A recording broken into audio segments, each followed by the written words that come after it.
Você drena sua energia com visitas? A ciência explica por que dizer não é saudável. Você já sentiu um arrepio na espinha só de ouvir a campainha tocar, especialmente se não estava esperando ninguém?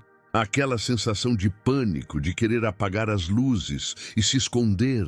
Milhões de pessoas vivem isso. São acusadas de antissociais, egoístas, até de loucas, mas carregam uma culpa enorme por sentir o que sentem. A sociedade nos diz que é falta de educação.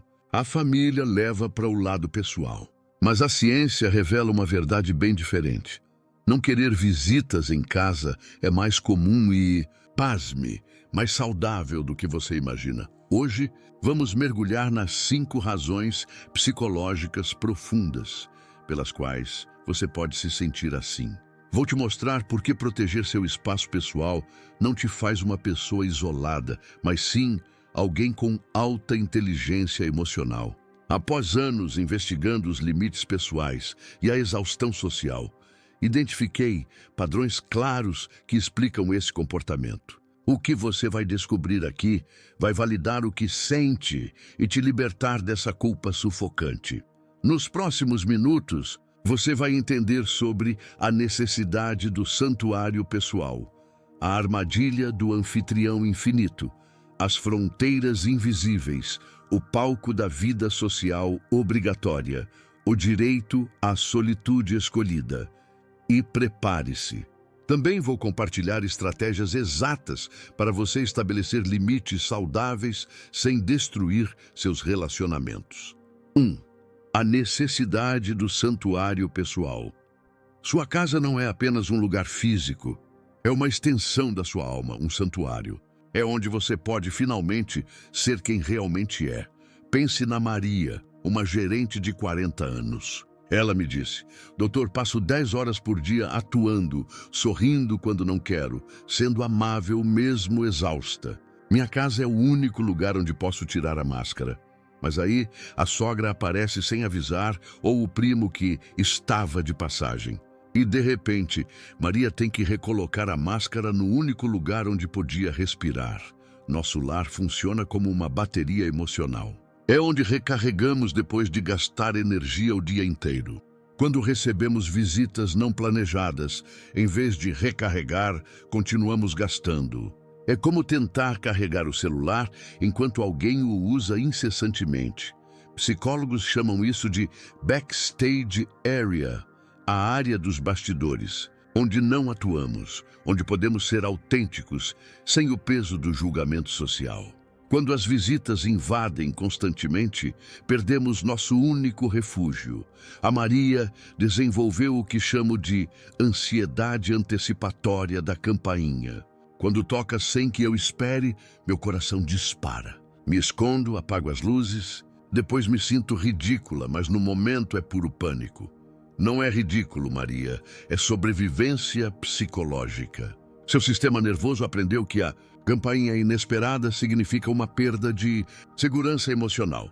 Estudos mostram que pessoas com controle total sobre quem entra em seu espaço pessoal relatam 40% menos ansiedade. Quando seu refúgio é realmente um refúgio, seu sistema nervoso pode enfim relaxar.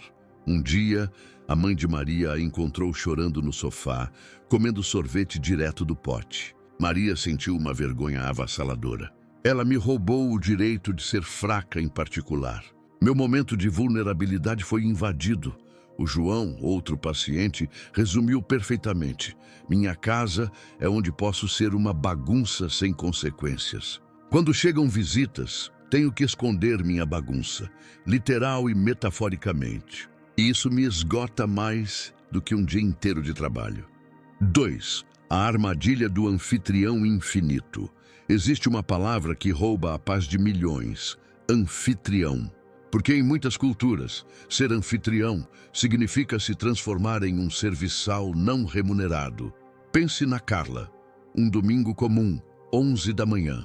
Ela tinha acabado de sentar com seu café após uma semana brutal. Ding dong. Sua cunhada com 3 crianças. Estávamos passando por aqui e dissemos: vamos dar um oi para a titia. Os eventos seguintes foram automáticos.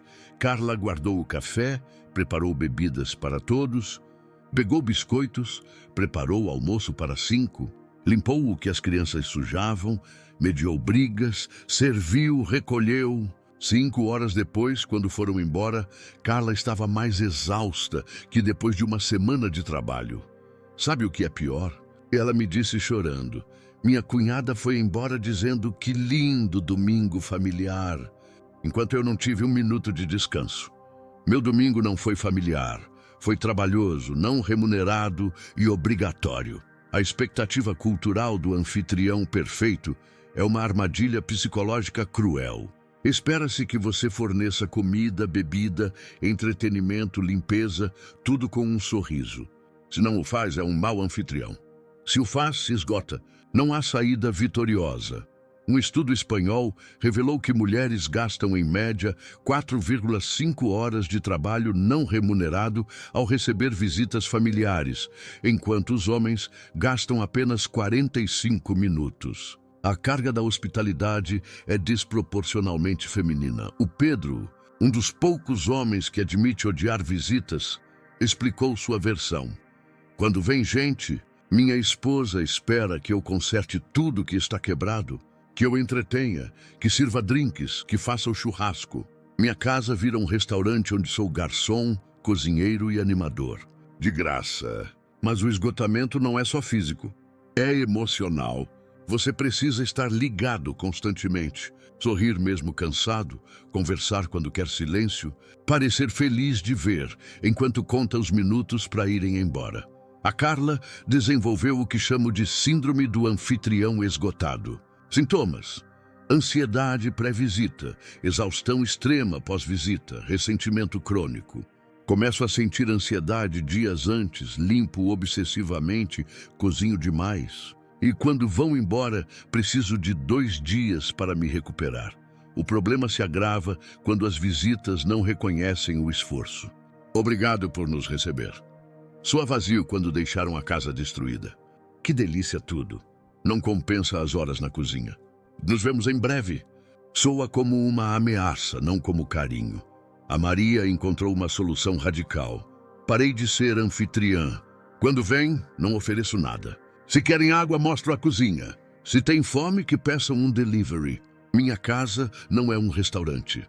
A reação familiar foi previsível. Que mal educada. Já não é a mesma. Ficou egoísta.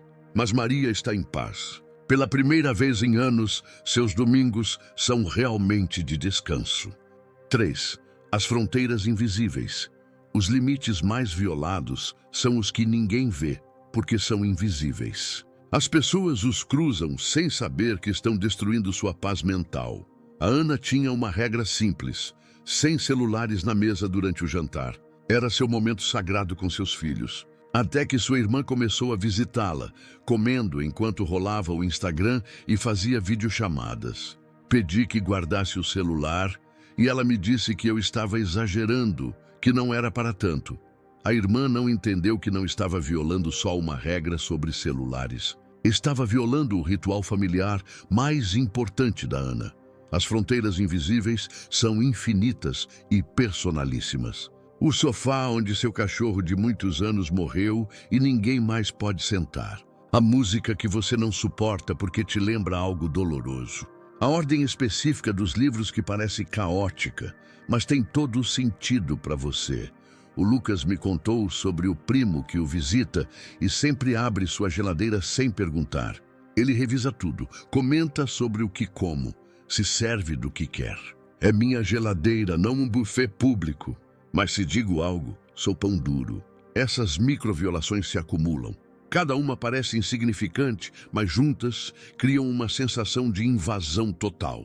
A visita que move suas coisas porque estavam mal colocadas. O familiar que entra no seu quarto só para ver como decorou. O amigo que usa seu banheiro e revista seu armário de remédios. A Cris explicou perfeitamente. Minha casa está organizada para minha neurodiversidade. Cada coisa tem um lugar específico por uma razão. Quando as visitas ajudam reorganizando, destroem meu sistema. Passo dias recuperando meu equilíbrio. Crianças visitantes são violadoras profissionais de limites. Tocam em tudo Entram onde não devem, quebram rotinas. E se você diz algo, é o adulto amargo que odeia crianças. Luana me disse, tens uma sala onde trabalho com cerâmica. É meu santuário. O filho da minha prima entrou e destruiu 3 meses de trabalho. A mãe disse, são coisas de criança. 3 meses da minha arte destruídos em minutos. Mas o limite mais violado é o temporal. A visita de só 5 minutinhos que dura 3 horas. O familiar que diz já vou embora e fica mais 1 hora. A amiga que ignora todos os sinais de que você precisa que ela vá. O Gabriel desenvolveu um trauma específico. Minha mãe vinha um pouquinho e ficava o dia todo. Agora, quando qualquer um fala passo rapidinho, sinto pânico. Já cancelei consultas médicas por medo de alguém tocar minha porta. Os limites invisíveis também incluem temas de conversa. A tia que sempre pergunta, por que você não tem filhos? O primo que insiste em falar de política. A amiga que transforma cada visita em sessão de terapia gratuita sobre os próprios problemas. A Ana encontrou uma solução. Fiz uma lista de regras da minha casa. Literalmente colei na porta quando vem visitas. Não entrar no quarto principal. Não comentar sobre a comida. Máximo de 2 horas de visita. Me chamam de louca, mas funciona. 4. O palco da vida social obrigatória. Sua casa, seu palco. Eles, a audiência. E você, o ator exausto de uma peça que nunca quis protagonizar. A Patrícia me mostrou fotos da sua casa em 2 estados. Normal, pratos na pia, roupa no sofá, projetos pela metade.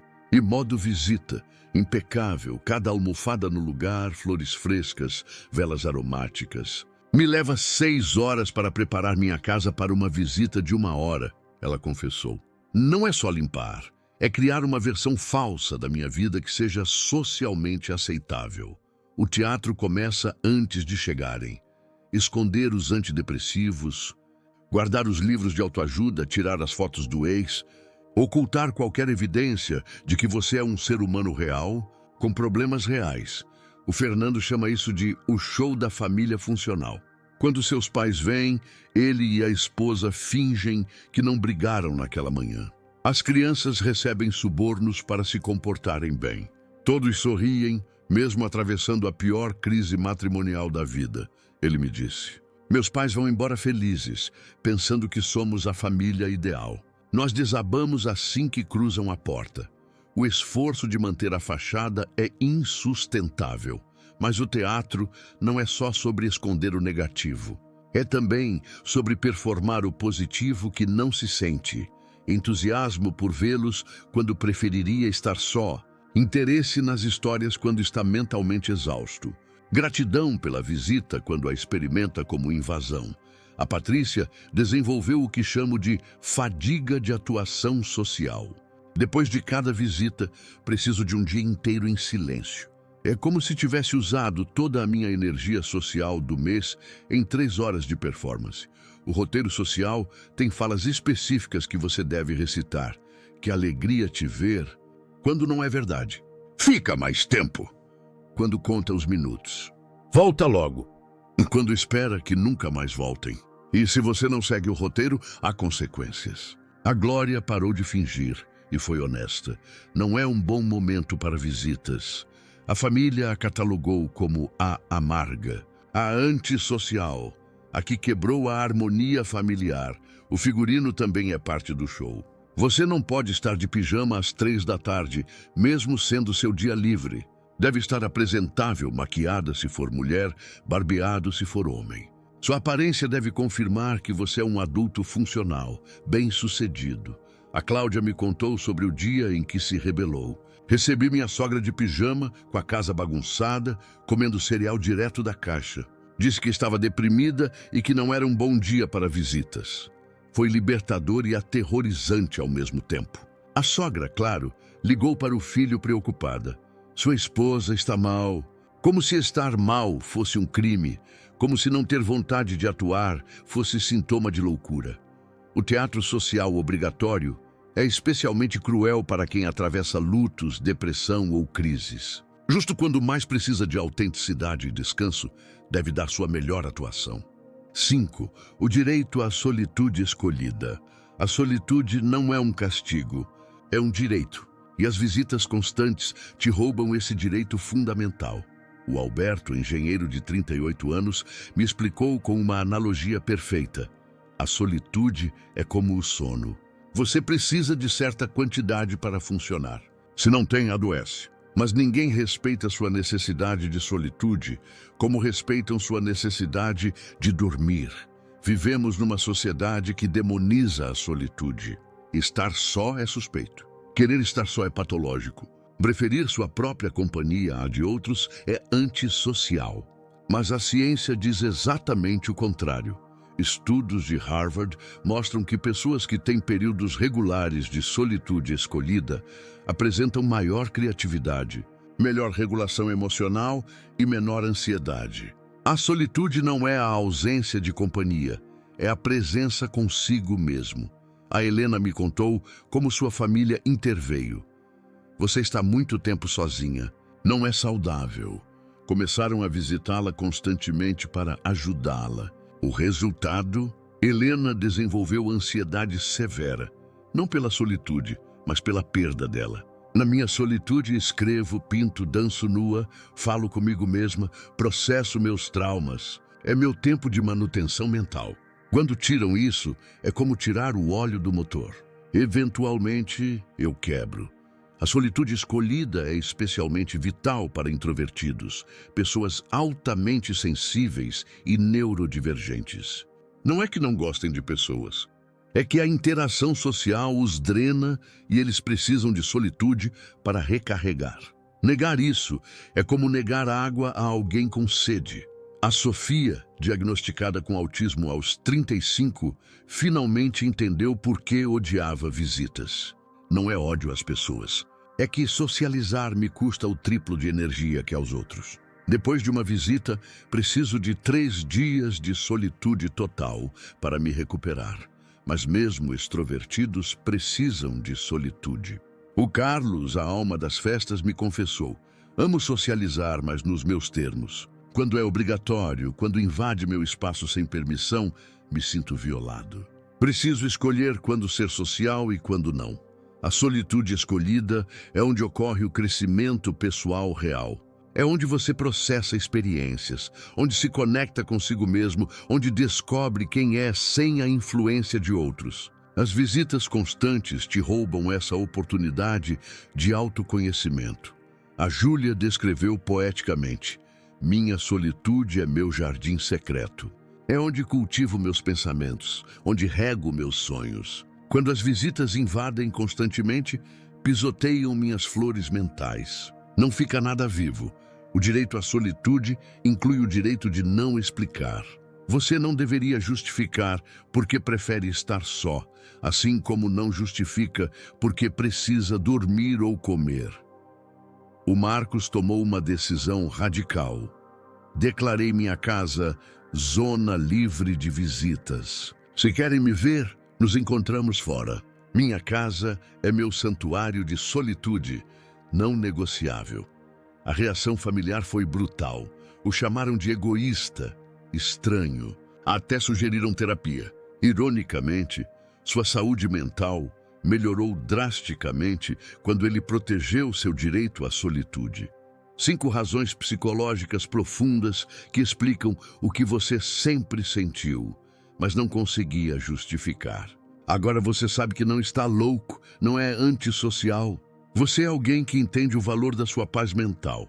Vamos recapitular o que a psicologia confirma. Sua casa é seu refúgio emocional e você tem o direito de protegê-lo. Ser anfitrião constante é um trabalho não remunerado que te esgota.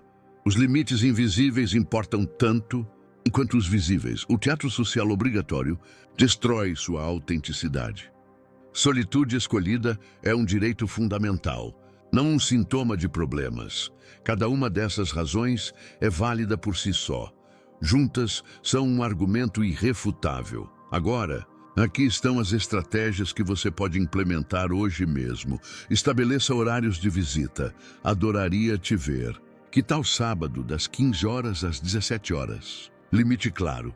Expectativa definida. Ofereça alternativas. melhor nos encontrarmos no café do centro. Mantenha a relação, mas proteja seu espaço. Seja honesto, sem se desculpar. Preciso do meu espaço pessoal neste fim de semana. Ponto final. Sem justificativas elaboradas. Tenha uma frase preparada. Agradeço que queira me visitar, mas hoje não é um bom dia. Amável, firme, não negociável. Quando você estabelecer esses limites, haverá resistência. Já não nos ama. Ficou estranho. Sua resposta: eu amo muito vocês. E parte de cuidar da nossa relação é respeitar minhas necessidades de espaço. Não é rejeição, é autocuidado. Se este vídeo te deu a permissão que você precisava para proteger seu espaço, inscreva-se no canal agora mesmo. Clique no botão vermelho e junte-se à nossa comunidade de pessoas que buscam inteligência emocional e bem-estar. Deixe o seu like se você se identificou com pelo menos 3 dessas razões. Sua curtida ajuda este conteúdo a alcançar mais pessoas que precisam dessa validação.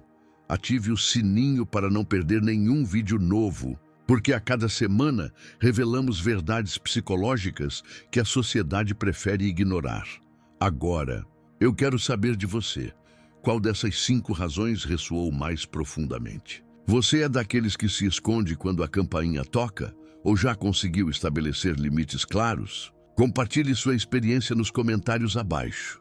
Os comentários mais corajosos receberão um coração da minha parte. E se você conhece alguém que sofre com visitas indesejadas, mas não se atreve a colocar limites, compartilhe este vídeo com essa pessoa. Pode ser a validação que ela precisa para finalmente proteger sua paz. A Maria, a executiva do início, me disse algo na nossa última sessão que resume tudo.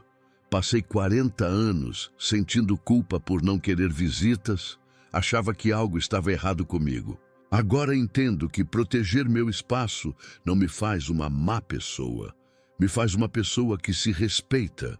No dia em que coloquei uma placa de não perturbe na minha vida, comecei a viver de verdade. Sem mais atuações, sem mais esgotamento. Só paz. Sua casa, suas regras, sua paz. E se alguém não entende, talvez seja exatamente essa a pessoa que não deveria estar te visitando. Proteja seu refúgio. Sua saúde mental agradecerá.